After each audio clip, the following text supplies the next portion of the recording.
Nagbabago ang lalaki sa paraan ng pagtrato mo. Minsan hindi mo mapapansin, pero ang isang lalaki ay nagbabago sa paraan ng pagtrato mo sa kanya.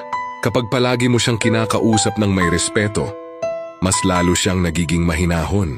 Kapag pinapahalagahan mo ang kanyang ginagawa, mas lalo siyang nagsisikap ang isang lalaki. Kahit matatag sa labas, may puso rin na naghahanap ng pag-unawa. Kapag mararamdaman niyang pinapakinggan siya, mas nagiging bukas siya sa'yo. Pero kapag puro galit ang natatanggap niya, unti-unti rin siyang nagiging malamig. Kapag palagi siyang minamaliit, darating ang araw, natatahimik na lang siya.